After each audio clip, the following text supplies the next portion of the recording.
ভালো থেকো সব সময়। তুমিও ভালো থেকো। বিয়ে কবে করবে? জানি না আদৌ কপালে বিয়ে শাদী আছে কিনা।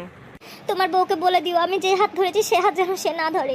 তোমার জামাইকেও বলে দিও আমি যেই গালে কিস করেছি সেই গালে যেন সে কিস না করে। আমরা যেই যেই জায়গায় গেছি সেই জায়গায় তোমার বউকে নিয়ে যাবা না। মাঝে মাঝে যেতেও হতে পারে। তুই এই মাত্র না বললে বিয়ে করবি না? ও কথায় কথায় বললাম। তোর স্বভাব আমি ভালো করেই জানি। আমি তো তোর কথা শোনার লেগে বলছিলাম। ছেড়েই তো চলে যাচ্ছ, তাহলে এগুলো বলছো কেন? ঠিকই তো বলছো, কেন এগুলো আমি বলছি? আমাকে ছেড়ে খুব ভালো থাকবে তাই না? ভালো তো থাকতাম, এই 2 বছরে হাজার হাজার টাকা খরচ হয়ে গেছে আমার। ঘুরতে গেলে গাড়ি ভাড়া তো আছে, ফুচকা খাওয়া, চটপটি খাওয়া, আইসক্রিম খাওয়া, এগুলোর পেছনে কত টাকা গিয়েছে আমার। কষ্ট পেও না, যখন জামাই হবে যখন টাকা পয়সা হবে সব শোধ করে দিব। তোমাকে কিন্তু মাঝে মাঝে এমবিও করে দিতাম। হ্যাঁ ঠিকই বলছো, আমি তো নিজে থেকে নিই নাই, তুমি তো জোর করে দিছিলা। হ্যাঁ তখন আমি বুঝিনি যে এগুলো সব লস হয়ে যাবে। হ্যাঁ টাকা হলে ওগুলোও শোধ করে দিব।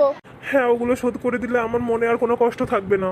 শুধু নিজে যা করছো সেগুলাই ভাবলা, আমি যে তোমার জন্য কি করছি সেগুলো ভাবলা না। একদিন কচুর শাক রান্না করে নিয়ে এসেছিলাম, লাল শাক ভুনা করছিলাম, তোমাকে ছাড়া খাইতে পারছিলাম না তাই বক্সে করে নিয়ে এসেছিলাম। আচ্ছা আমার যখন বউ হবে তখন লাল শাক আর কচু শাক রান্না করে দিয়ে আসবো। চেয়েছিলে এই শীতে রাজহাঁস রান্না করে খাওয়াবে। ইচ্ছেতে ছিল কত কিছুই, কিন্তু হলো কই? সবই তো ঠিক ছিল, শুধুমাত্র একটা স্বপ্ন দেখে এইভাবে চলে গেলে। আমার এই শীতে আর রাজহাঁস খাওয়া হলো না। শুধুই কি স্বপ্ন? তুমি যে একটা মেয়ের দিকে 2 মিনিট ধরে তাকিয়েছিলে, তোমাকে আমি বলেছিলাম কোনো মেয়ের দিকে তাকাবা না।